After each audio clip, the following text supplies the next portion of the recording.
kasih. Haleluya, ralalabaso. Haleluya, mari semua kita berdoa dalam bahasa roh.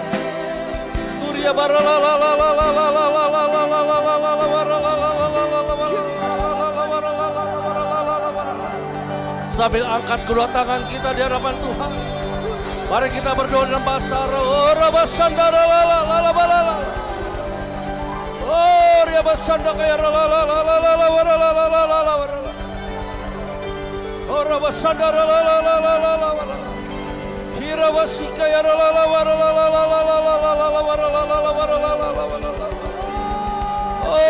dia bersandar kayak dia bersandar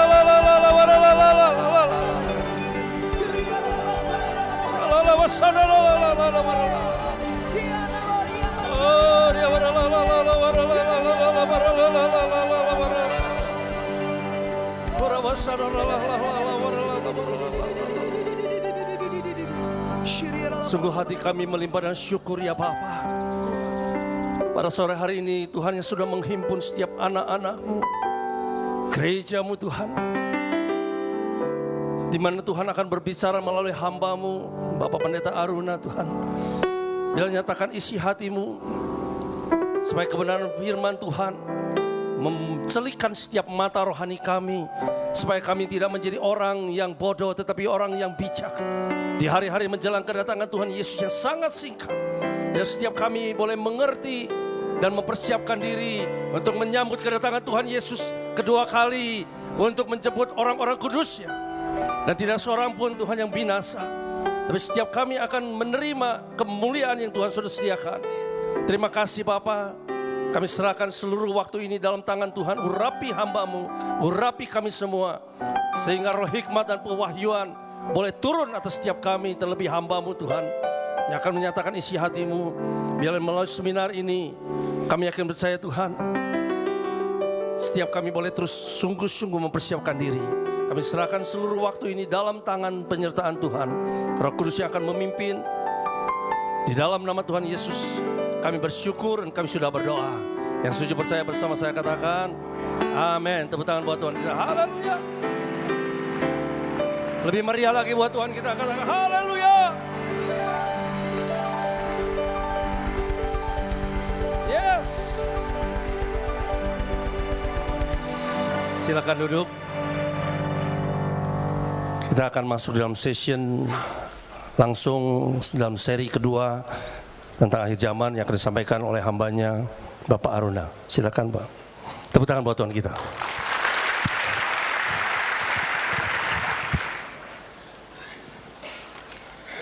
Shalom saudara sekalian. Senang sekali berjumpa dengan saudara. Sudah 1 bulan sejak pertemuan sesi pertama kemarin. Saya percaya sudah 1 bulan ini ada begitu banyak hal Tuhan bicara kepada kita semua. Amin. Sekali saya Tuhan, boleh bantu saya sebentar tengok kiri kanan 1-2 orang saja. Berikan salam dulu, bilang kamu keren sekali sore ini.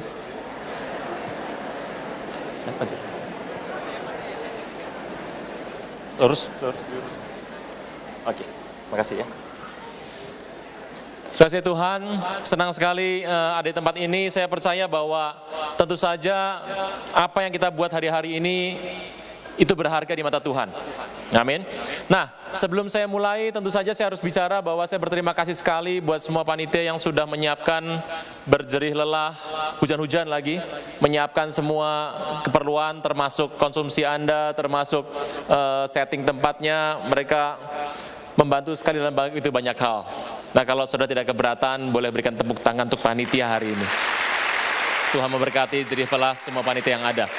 Nah, saudara saya Tuhan, saya akan lanjutkan sedikit, saya review dulu apa yang sudah saya bagikan pada tanggal 16 Oktober yang lalu. Saudara saya Tuhan, ada berapa hal yang terjadi menurut Alkitab sebelum rapture terjadi.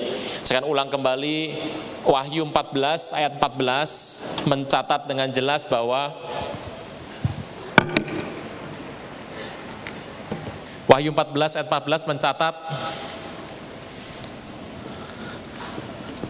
Wahyu 14 sampai 16. Ini adalah ayat mengenai rapture. Wahyu 14 ayat 14 sampai 16 adalah ayat mengenai rapture. Nah, ayat 17 di bawahnya adalah kejadian pasca rapture.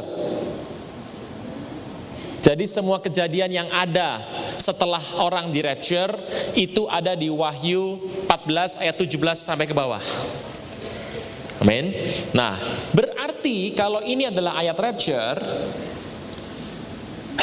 ayat-ayat dari Wahyu 13 sampai Wahyu 14 ayat ke-13 ini bicara mengenai, shootnya boleh dekatkan sini, bicara mengenai kejadian-kejadian apa yang terjadi sebelum rapture. Nah, saudara Tuhan, dengan demikian kita bisa melihat urutan-urutan kejadian kira-kira apa yang terjadi sebelum rapture.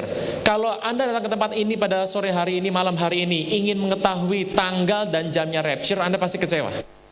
Saya tidak akan membahas itu karena memang manusia nggak ada yang pernah tahu.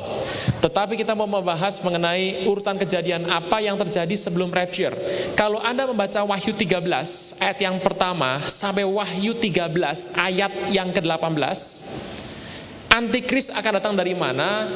Bapak Ibu bersama dengan Bapak Ibu sudah ada buletin doa dari Rayon 2, Bandung. Jadi kalau Anda membaca itu sebenarnya sudah satu seri yang sangat luar biasa sekali. Nah, bisa disiapkan PowerPoint-nya. Kita melihat sebentar beberapa foto terkait dengan Wahyu 13 ayat yang pertama sampai dengan ayat yang ke-18. Ini adalah gambar dari bendera Uni Eropa. Bendera ini dibuat dengan latar belakang biru tua sebetulnya, dengan lambang bintangnya ada 12. Nah, kenapa 12? Menurut penciptanya dikatakan bahwa itulah sebabnya kenapa 1 tahun dibagi 12 bulan dan kenapa 1 hari 12 jam. Nah, itu mereka menggunakan kondisi seperti ini. Jadi 12 itu bagi mereka bicara mengenai setiap bulan dan setiap hari itu adalah bicara mengenai anugerah Tuhan kepada manusia. Ini adalah bendera Uni Eropa. Nah, saya mau katakan bahwa Wahyu 13 mengatakan Antikris berasal dari mana? Hampir bisa, belum dipastikan, hampir bisa dipastikan akan berasal dari Uni Eropa. Nah, ini bendera ini sebetulnya pernah dikritik waktu itu karena mengacu kepada cerita Wahyu 12 di mana ada 12 Yakub bersama dengan saudara-saudaranya, dengan ayahnya, itu bicara mengenai 12 bintang yang ada di Wahyu 12. Banyak yang mengatakan itu Israel, ada juga yang mengatakan itu dengan topik yang lain. Saya hanya menampilkan ini saja, tidak akan memperjelas lebih lanjut. Berikutnya. Ini adalah sebuah gedung. Saya pernah cerita di pertemuan yang lalu, di Brussels, di Belgia, itu pernah ada sebuah gedung yang dipakai sebagai markas besar Uni Eropa. Gedungnya bentuknya seperti ini. Kalau Anda lihat dari atas, sebetulnya gambarnya persis salib terbalik dipatahkan, mirip dengan gambarnya Greenpeace, tapi lingkarannya dibuang. Nah, gedung itu bentuknya kira-kira seperti itu. Ini gedung adalah markas besar Uni Eropa yang ada di Brussels, di Belgia. Berikutnya. Nah, gedung itu dikenal dengan nama Crystal Palace. Nah, di gedung ini hanya diizinkan gambar-gambar yang ada di ruangan, mata uangnya, koinnya, kemudian stationery-nya, arsipnya, dokumennya, paspornya, perangkonya, metrai termasuk yang dipakai untuk mereka sehari-hari dalam tulis-menulis, foto-foto yang ada di ruangan, dan patung yang ada di gedung ini semuanya hanya memiliki satu tema, yaitu seorang wanita yang bernama Eropa. Ini mitologi Yunani. Jadi Eropa itu merupakan seorang wanita yang ditaksir sama dewa Zeus. Karena dewa Zeus ditolak cintanya, Zeus kemudian menjelmakan dirinya berubah menjadi seekor binatang. Eropa senang sama binatang ini, waktu dia naik binatang itu, larilah binatang ini. Nah, perempuan itu adalah mitologi Yunani yang kelak dipakai sebagai lambang. Lambang ini ada di Wahyu 17, dikatakan seorang pelacur duduk di atas seekor binatang. Nah, mari kita lihat gambar-gambar yang diizinkan ada di kantor Uni Eropa. Berikutnya. Ini adalah salah satu ruangan di sana, itu ada ruangan besar berbentuk setengah lingkaran. Yang duduk di sini adalah delegasi dari 679 delegasi dari 27 negara. Nah, yang bisa masuk ke sana sebagai penonton segala macam, panitranya, penulisnya, orang-orang yang mencatat di sana total bisa memasukkan orang sekitar 795 orang. Tapi delegasinya hanya 679 orang saja. Nah, setiap bangku itu ada nomornya. Khusus nomor 666 sampai hari ini masih dikosongkan. Ini adalah tempat bersidangnya. Berikutnya. Nah, inilah gambar yang dipakai. Wanita naik seekor binatang. Binatangnya pada saat ini gambarnya masih kerbau, sebagai lambang dari pasar saham bullish, pasar saham yang meningkat. Itu lambangnya adalah seperti ini. Nah, binatang ini bentuknya berubah-berubah. Yang terakhir sekarang pakai bison gambarnya. Nah, ini juga gambarnya seorang perempuan duduk di atas seekor binatang. Ini persis adalah gambaran dari Wahyu 17. Seorang perempuan pelacur besar dengan baju minim yang menduduki seekor binatang. Berikutnya. Ini adalah perangko. Ya, perangko. Gambarnya seorang perempuan menaiki seekor binatang. Sama. Ini perangkonya. Mata uangnya. Nah, ini mata uangnya. Perempuannya pelacur besar, berarti bajunya minim sekali. Itu malah nggak pakai baju sama sekali itu. Gitu. Nah, ini berikutnya. Nah, masyarakat di Eropa itu punya statement atau kata-kata itu many voice, many tongues, one voice. Artinya banyak bahasa tapi satu suara. Ini sama dengan apa yang terjadi di Menara Babel, Kejadian 11. Nah, kalau Menara Babel itu yang belum selesai itu dikonstruksi ulang dengan computerized, kira-kira gambarnya kayak apa sih? Nah, kemudian seorang artis berusaha untuk melukis itu, kira-kira gambarnya begini. Di situ ada bintang sebanyak 12 dan mengarah ke bawah, bentuknya bintang adalah semacam pentagram. Ke bawah bentuknya. Ini dipakai sebagai lambang. Kelak gambar inilah yang akan menjadi gambar acuan. Berikutnya kita lihat dari gedung Uni Eropa yang ada di Strasbourg di Prancis. Ini lukisannya. Kita lihat gedungnya. Nah, gedung yang sekarang ada di Prancis, Strasbourg, itu dibuat kira-kira mirip dengan gambar tadi. Ini kalau disetengahkan kira-kira begitu gambarnya, mirip. Nah, gambar penuhnya seperti ini. Nah, itu. Baik. Nah, ini ada satu gambar lagi. Berikutnya. Ini adalah rapat di Uni Eropa. Di situ Condoleezza Rice hadir, dan itu yang paling kanan. Paling kanan adalah Francisco Javier Solana Magariska. Ini adalah penguasa dari Uni Eropa sekarang. Sebelahnya adalah Condoleezza Rice. Kalau tidak salah di tengah itu Kofi Annan, betul ya? Nah, kalau Anda lihat ke atas itu di balik benderanya ada angka berapa itu? Nah, itu 60 sebetulnya, tapi yang bulatnya dipakai bumi. Jadi bumi dalam 666. Nah, kemarin kalau tidak salah saya juga menunjukkan mengenai sebuah biochip di pertemuan kemarin, biochip yang akan dipakai untuk dalam tangan manusia, dipakai supaya orang bisa diketahui kemana beradaannya. Generasi terbaru sudah pakai GPS. Nah, alat itu diciptakan oleh seorang profesor yang namanya Kevin Warwick. Ini orangnya. Dari Reading University di Inggris. Pertama dia ciptakan, panjangnya masih 2 cm kurang dikit. 1,5 cm panjangnya. Sekarang panjangnya sudah hampir sebesar beras, tapi setengah tipisnya. Nah, ini kira-kira untuk memperlengkapi cerita saya bulan lalu. Oke, sampai sini. Oke. Saudara Tuhan, kita kembali ke sini lagi. Untuk cerita mengenai apa yang terjadi sebelum rapture, jadi Anda jangan pernah tanya kapan waktunya. Satu pertanyaan yang sulit dijawab, dan itu membuat kita akan mulai mencari-cari hal yang sebetulnya itu di atas kita, bukan tugas kita. Urutan-urutan kejadian kalau Anda melihat dari Wahyu 13 sampai Wahyu 14 ayat 13, itu urutan yang pertama adalah Antikris. Antikris akan mulai mengeluarkan seluruh produknya, administratifnya. Itu akan dimulai pada masa-masa sebelum rapture.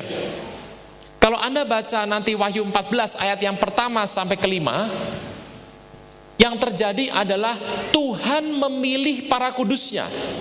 Apa artinya? Terjadi pemisahan. Orang fasik dan orang benar. F dan B bukan Facebook ya. Bapak Ibu harus berhati-hati. Saya Pendeta Aruna Wirjolukito tidak pernah memiliki Facebook, Twitter, atau Friendster. Jadi kalau Anda sudah mulai baca di internet Anda, ada yang mengundang masuk, itu bukan punya saya. Anda harus tahu. Berapa hari ini seringkali saya mendapatkan kiriman-kiriman email kaleng gitu ya. Ya intinya supaya saya tidak bicara lagi akhir zaman. Tapi saya mengerti, semakin banyak tantangannya berarti itu Tuhan mau. Gitu. Jadi jangan tertipu ya. FB bukan food and beverage, orang fasik orang benar. Gitu ya. Nah kalau Anda membaca berikutnya, ini adalah Wahyu 13, Wahyu 14 ayat 1 sampai 5, Wahyu 14 ayat 6 sampai ke 7. Itu bicara mengenai terjadi pertobatan besar, penginjilan malaikat. Masih ingat ya? Kita buka sebentar Wahyu. Wahyu 14, 6 dan 7 itu bicara mengenai penginjilan malaikat, pertobatan besar. Wahyu 8 14 ayat 8 bicara mengenai krisis ekonomi.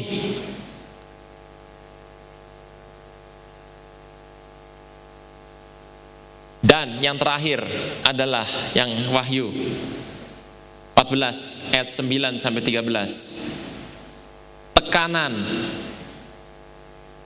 kepada orang percaya dan kasih menjadi dingin, jatuh. Ada 5 hal saya rangkumkan dari yang pertemuan bulan lalu. Ada 5 hal yang akan terjadi sebelum rapture. Urutannya lihat dari Wahyu 13 sampai Wahyu 14 ayat yang ke-13.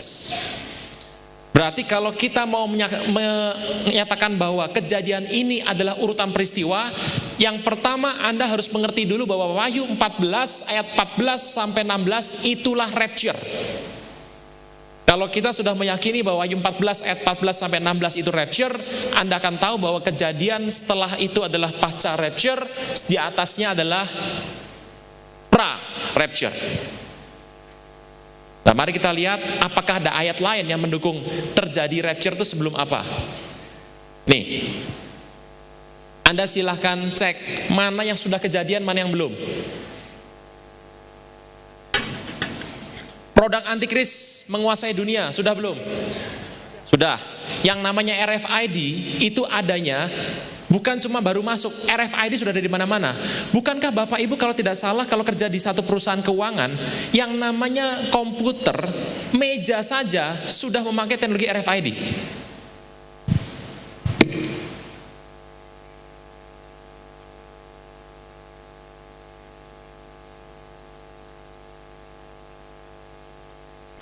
Oke, ini saja. 1, sudah jadi belum? Sudah. Pemisahan orang fasik orang benar sebentar lagi berjalan, on the way, OTW ya. Pertobatan besar, saya nggak tahu gimana Bandung, Serang, Banten, Tangerang sudah mulai, on the way ya. Krisis ekonomi, belum, bukan yang kemarin, belum, ini belum. Tekanan pada orang percaya, kasih banyak orang semakin turun, ya on the way. Nah, tuh kita lihat satu ayat lagi sebelum kita masuk di rapture. Yesaya 60 ayat 8. Yesaya 60 ayat 8.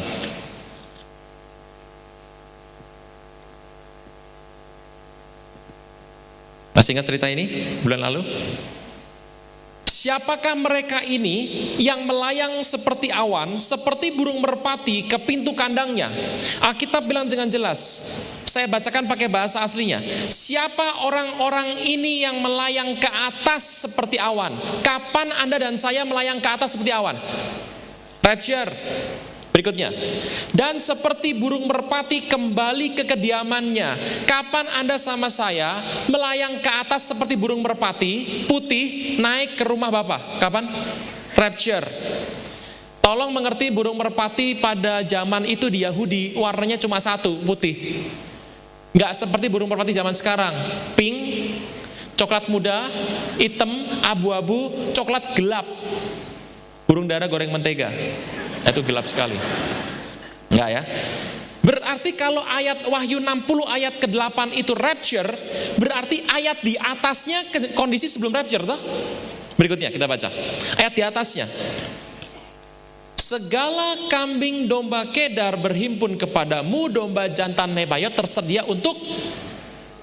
Berarti sebelum ada rapture, perjanjian lama bilang ada ini. Betul enggak ini? Pertobatan besar. Kata bersama saya, pertobatan besar. Orang mulai mencari Tuhan. Sebelum rapture, acuan yang jelas terlihat adalah ini. Apabila Injil diberitakan sampai ke semua bangsa, itu adalah tanda Tuhan sudah mau datang. Jadi gampang Bapak Ibu, sebentar lagi kita ngalami ini. Dan sekarang sedang on the way. Jadi kalau pertobatan besar terjadi, Anda ngerti maksudnya? Oke. Kasih Tuhan, mari kita lihat sebentar kisah mengenai rapture. Saya akan selesaikan pertemuan bulan lalu dalam rangkuman ini. Sekarang kita masuk pertemuan hari ini, yaitu mengenai sesi rapture. Kasih Tuhan, mari simak baik. Yang namanya rapture itu bukan teologi yang biasa diperdengarkan di perjanjian lama. Saya ulang. Rapture itu bukan konsep teologi yang banyak diperdengarkan di dunia perjanjian lama. Apakah orang perjanjian lama tahu bahwa nanti akan terjadi satu masa di mana orang percaya itu naik? Jawabannya mereka tidak tahu. Tetapi memang ada beberapa contoh orang-orang yang pernah ngalami diangkat. Misalnya Henok. Misalnya Elia. Nah, di perjanjian baru ada nggak orang diangkat? Ada. Filipus satu hari bertemu dengan sida-sida Ethiopia. Kemudian Alkitab mencatat bahwa dia dibawa lari oleh roh. Kata dibawa lari itu pakai bahasa Yunani harpazo, alias diangkat. Masih ingat Ahab naik kereta kuda, kemudian yang namanya Elia lari lebih cepat dari dia. Nah, kata itu juga menggunakan kata pengangkatan. Nah, tetapi secara teologi perjanjian lama itu hampir tidak pernah ditemukan ada teologi pengangkatan bagi orang hidup. Contoh.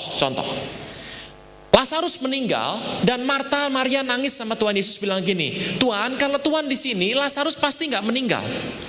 Perhatikan jawaban Tuhan Yesus. Marta, percayakah engkau bahwa Lazarus akan dibangkitkan? Konteks pertanyaan Yesus ini pertanyaan kepada orang Israel, kepada orang Yahudi hari itu. Percayakah kamu bahwa orang mati itu akan dibangkitkan? Kita tahu bahwa agama-agama monoteisme semuanya percaya ada kebangkitan orang mati.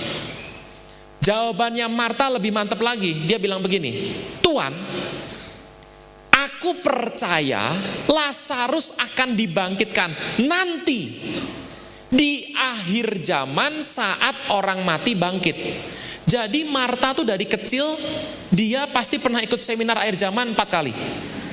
Nah itu Marta itu. Orang tuanya pernah ikut, diajar sama anaknya sampai hafal. Marta itu pernah tahu nanti dia bilang akan ada akhir zaman. Nah, akhir zaman tempat apa? Tempat orang mati bangkit. Jadi di mata Marta yang sudah berkali-kali ikut seminar itu, tidak pernah terbersit sama sekali bahwa orang hidup itu bisa naik. Dan betul kalau kita lihat di Alkitab Perjanjian Lama, hampir tidak pernah ada teologi orang hidup naik. Kisah Elia, kisah Henok, kita harus tahu, kisah-kisah itu adalah kisah personal. Nah, mari kita lihat sebentar. Dari sepanjang firman Tuhan, 1 Tesalonika 4. Siapkan, 1 Tesalonika 4. Sepanjang isi firman Tuhan, di perjanjian lama itu hampir tidak pernah disebut ada orang hidup bisa naik. Orang mati bisa bangkit, mah ada ceritanya. Orang di sebelah Tuhan Yesus pun, dia walaupun dia penjahat, dia seorang perampok, dia seorang yang jahat, tetapi waktu dia mati dia bilang gini, Tuhan, nanti kalau mati ingat saya ya. Itu artinya apa? Dia mengharapkan ada kehidupan setelah kematian. Jadi cerita itu cerita biasa sekali. Perjanjian lama hampir tidak mengupas secara eksplisit, secara terbuka rapture. Nggak pernah. 4 Injil tidak pernah mengupas eksplisit rapture. Petrus, Timotius, Filemon, Titus, Yakobus, Yudas, Yohanes di Patmos saja tidak pernah cerita rapture gamblang. Hampir tidak pernah ada satu kitab pun atau hamba Tuhan manapun yang membahas rapture. Musa tidak pernah, Abraham tidak pernah, Yakub tidak pernah, apalagi Esau. Saudara Tuhan, hanya ada satu hamba Tuhan yang mengajar kepada kita teologi bahwa orang hidup ini bisa naik. Cuma satu, namanya Paulus. Dan masalahnya itu orang cuma menulis di 2 tempat saja. 1 Korintus 15 dan 1 Tesalonika 4 itu. Itu yang kita akan baca hari ini. Jadi yang namanya teologi rapture cuma ada di 2 tempat. Nah, perhatikan baik-baik. Saya mau bahas beberapa hal bukti bahwa orang-orang perjanjian lama itu lebih berpikir mengenai orang mati bangkit. Tetapi kalau orang hidup bisa naik, hampir sulit buat mereka terima. Yesaya 26 ayat 19. Yesaya 26 ayat 19. Saya bacakan. Ya Tuhan, orang-orang-Mu yang mati akan hidup pula, mayat mereka akan bangkit pula. Hai orang yang sudah dikubur dalam tanah, bangkitlah dan bersorak. Sebab embun Tuhan adalah embun terang dan bumi akan melahirkan arwah kembali. Pertanyaannya, berarti orang pada zaman itu percaya tidak orang mati bisa bangkit? Jadi percaya bahwa orang mati bisa bangkit itu percayaan dasar. Nah, mari kita lihat bahwa sepanjang isi firman Tuhan konteksnya adalah orang tidak pernah punya pemikiran teologi rapture. 1 Korintus 15 ayat 51. Perhatikan baik-baik apa firman Tuhan katakan. Sambil Bapak Ibu mendengarkan pengajaran ini, kalau Anda ingin ada pertanyaan, tulis di kertas saja. Selesai nanti majukan ke depan di sesi kedua, kita akan bahas. Kalau bisa jawab, saya jawab. Kalau tidak bisa, ya nanti jadi PR pas ketemu di awan-awan. 1 Korintus 15, 51. Sesungguhnya aku menyatakan kepadamu suatu rahasia. Kata bersama saya rahasia. Jaga saya Tuhan, yang namanya hidup itu rahasia. Makanya penting sekali ada 3 rahasia besar yang kita harus buka. Orang tidak pernah buka 3 rahasia besar ini, hidupnya gak pernah bahagia. Yang pertama adalah rahasia rohani. Apa isinya? Rahasia iman, rahasia keselamatan, rahasia Tuhan, rahasia Kristus. Itu rahasia. Yang kedua adalah pernikahan. Pernikahan itu rahasia. Paulus bilang, hubungan suami dan istri seperti hubungan Kristus dengan jemaat. Itu rahasia besar. Makanya perhatikan, tidak banyak orang mau nikah banyak, tetapi gak banyak yang bisa mengelola rumah tangga. Kenapa? Karena mengelola rumah tangga itu rahasia. Untuk kita bisa mengelola dengan baik, kita butuh yang namanya mengerti rahasia rohani. Rahasia rohani, rahasia pernikahan yang keempat, rapture itu rahasia. Makanya rapture gak banyak orang ngerti. Gak banyak orang ngerti rapture. Yang ngerti aja belum tentu rapture. Nyata? Nah itu penting. Berikutnya 1 Korintus 15 bilang gini, sesungguhnya aku bilang kepadamu suatu rahasia. Ini rahasia. Artinya cuma Anda dan saya yang mengerti. Cuma orang-orang yang mau cari tahu yang ngerti. Kita tidak akan mati semuanya. Paulus bilang, jadi orang kalau mau ketemu Tuhan gimana? Pada zaman perjanjian lama, konteksnya cuma satu, kamu mati. nanti pasti ketemu Tuhan. Makanya hidup yang benar. Kalau kamu mati ketemu Tuhan. Itu adalah salah satu-satunya jalan orang percaya bisa ketemu Tuhan dengan normal. Tetapi Paulus bilang, ada rahasia. Kita semua akan alazo, diubah. Kenapa diubah? Ayat berikutnya. Pada waktu itu, dalam sekejap mata. Bahasa aslinya begitu, ini ada yang salah. Pada waktu itu, dalam sekejap mata. In the twinkling of eye. Pada waktu bunyi nafiri terakhir, sebab nafiri akan berbunyi dan orang mati dibangkitkan dalam keadaan tidak dapat binasa dan kita semua diubah. Jadi orang mati bangkit sebab nafiri akan berbunyi, orang mati bangkit. Dikatakan pada waktu bunyi nafiri terakhir ada pengubahan. Jadi kalau bunyi nafiri terakhir, yang pasti nafirinya bunyinya sekali atau lebih dari sekali. Lebih dari sekali. Nah, bunyi nafiri lebih dari sekali tujuannya apa? Yang pertama, supaya orang yang mati bangkit. Yang kedua, supaya yang masih hidup itu alazo, diubah. Nah, mari kita lihat. Kita buka sekarang 1 Tesalonika 4. Kasih Tuhan, jangan terlalu percaya cerita bahwa kalau Anda lagi naik mobil, tiba-tiba rapture, mobilnya nabrak. Lagi naik pesawat, pilotnya hilang, co-pilotnya hilang, teknisi mesinnya hilang. Terus pesawatnya crash. Bush, dunia kacau. Itu film. Tuhan datang pakai tanda. Tuhan tidak datang pikebu, datang gitu. Enggak, dia pakai tanda. Mari kita lihat, pelan-pelan. Selanjutnya, kenapa kisah Tesalonika ini muncul? Tesalonika adalah ibu kota Masedonia. Di tempat itu ada begitu banyak kebudayaan masuk. Kebudayaan masuk mengatakan orang kalau mati itu hanya bisa ketemu sama keluarganya lagi kalau dia pakai upacara khusus. Dalam kekacauan kisah di Masedonia, Tesalonika, Paulus datang dan menjelaskan iman Kristennya. Ini ayat kisah 1 Tesalonika ini cocok buat orang yang mempertanyakan kehidupan setelah kematian. Orang yang mau tanya setelah mati mau kemana, 1 Tes 4 ini sangat baik sekali. Ini ada cerita Paulus di tengah para orang-orang yang tidak mengerti Tuhan. Dia menjelaskan iman Kristennya. Kami tidak mau saudara-saudara bahwa kamu tidak mengetahui tentang mereka yang meninggal, supaya kamu jangan berduka cita seperti orang tidak punya pengharapan. Jadi kalau kita punya saudara percaya Tuhan Yesus meninggal, Anda sedih wajar, tapi jangan kemudian kepala dibenturkan ke tembok. Jangan. Kalau Anda ngalami ada orang yang berpulang, sebetulnya orang percaya itu bersyukur karena orang itu tugasnya selesai. Kita yang belum selesai nih.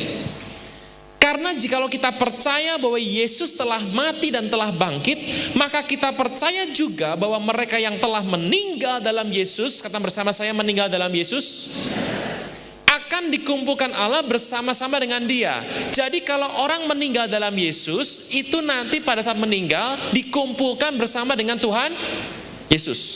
Berikutnya, ini kami katakan kepadamu dengan firman Tuhan. Pakai firman Tuhan loh, sah sekali.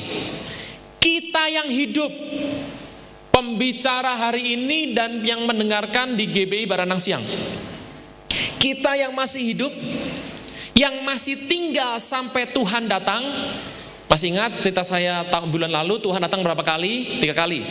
Yang pertama 2000 tahun yang lalu, yang kedua dia di angkasa, rapture, yang ketiga second coming. Yang kita tunggu second coming atau rapture? Rapture. Sebab kita yang hidup yang masih tinggal sampai kedatangan Tuhan sekali-kali tidak akan mendahului mereka yang telah meninggal. Jadi kalau rapture yang naik dulu yang meninggal dalam Tuhan, atau dia yang hidup dalam Tuhan yang meninggal. Jadi kalau ada saudara kita yang hidupnya sungguh-sungguh sama Tuhan meninggal, nanti kalau rapture dia duluan. Kloternya jelas.